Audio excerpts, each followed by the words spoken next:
Jina langu ni Dafrosa Munko, ni afisa tiba lishe hospitali ya rufaa ya kanda Bugando. Kama kawaida ya uelimishaji wa masuala ya afya kupitia mambo ya lishe bora. Lishe bora ina umuhimu gani katika ugonjwa wa kisukari?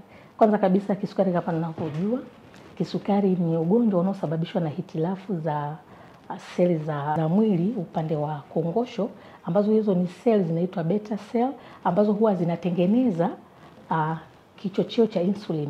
Kwa hiyo hizi hitilafu zinaweza kusababishwa na mambo mbalimbali, ambao magonjwa, labda mtu anapata shida, madawa fulani ambayo yameenda yakaharibu na vitu mbalimbali. Kwa hiyo kwa upande wa lishe bora lazima tuzingatie mpangilio mzima, kwa sababu wapo watu ambao wako kwenye dawa tayari na wapo ambao wanafanya mazoezi na lishe bora. Kuna wale ambao wamewahi, unakuta hawajaanza hata kupata yale matibabu. Lakini endapo umeshaanza kupata matibabu ni muhimu. Matibabu yanasaidia vyanzo vya ndani kutokutengeneza sukari, kwa sababu sukari hatuipati tu nje kwamba tunapokula chakula, lakini kwa sababu mwili pia una uwezo wa kutengeneza. Unapokuwa na sukari haijakaa vizuri, tunasema insulin resistant, seli zinagomea kuchukua ile sukari na kuweza kuipeleka kwenye seli kutumika. Kwa hiyo inapogomea, mwili huwa una sense, mwili unatengeneza kitu, mwili unauambia sasa ini litengeneze sukari, mwili naanza kutengeneza, kuvunja ile sukari ambayo imehifadhiwa ili itumike. Kwa hiyo unaweza ukakuta hauli, lakini still sukari yako inakuwa juu. Ni kwa sababu gani? Hujaweza kudhibiti. Kwa hiyo kudhibiti ni kutumia dawa ili iweze kupoza vile vyanzo vya ndani. Hapo uwe na lishe bora, lakini na mazoezi. Sasa lishe bora tunaposema, hatuangalii kwenye viwango vya carbohydrate tu au vyakula vinavyotokana na wanga, kwa sababu kweli vinatoa kiwango kikubwa cha sukari. Kwa hiyo kwenye lishe tunasema tunaangalia swala la kudistribute, yani kuweka uwiano sawa siku nzima unakulaje. Kwa watu wenye sukari aina ya kwanza, lazima ujue kiwango anachopata na atakula kiasi gani na wakati gani.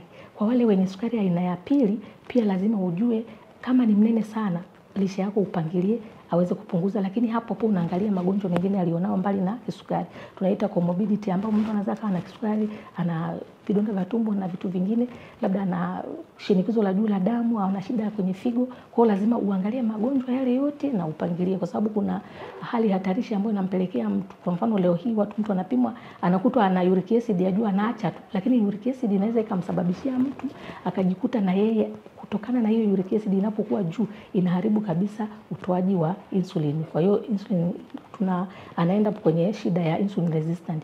Umuhimu wa lishe bora, tunaangalia ule wanga sawa, kwa sababu kuna kitu tunaita glycemic index, lakini pia kuna glycemic load, kwamba amount anayokula na ile sukari itakayoingia ndani ya mwili. Lakini kwa nini tunasema pia vyakula vya nyuzi?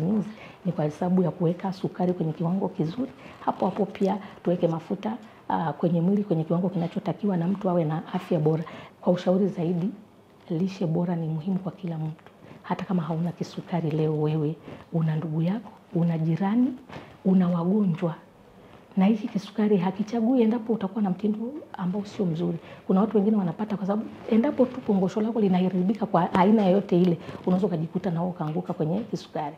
Kwa hiyo tukaribie, tuongee, tuzungumze, tuangalie vile vipimo, kwa sababu mtu anaweza kusema tunakupangia tu chakula. Hapana, tunaangalia vipimo vyako vya maabara, tunaangalia historia yako, tunaangalia na jinsi mwenendo wako wa hiyo na dawa unazoandikiwa. Na kama yule ambaye anazuia tu kisukari, ulaji bora ni wa msingi sana, kwa sababu unaweza ukachukua chakula kizuri lakini mapishi yako yakawa mabaya. Ukaweza ukapika vizuri, lakini kile kiasi unachokula na wakati unatakiwa uwe wakati sahihi.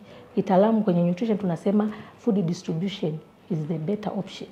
Unaweza ukala lakini unakula vibaya, ukapika lakini unapika vibaya, haulali vizuri, stress iko juu. Sasa kwa ushauri na matibabu zaidi, karibuni hospitali yetu ya rufaa ya kanda Bugando kwa ajili ya matibabu, na utapata matibabu ya kibingwa. Kwa hiyo kuliko kupoteza maisha yako au kupata ulemavu, wahi karibia Bugando.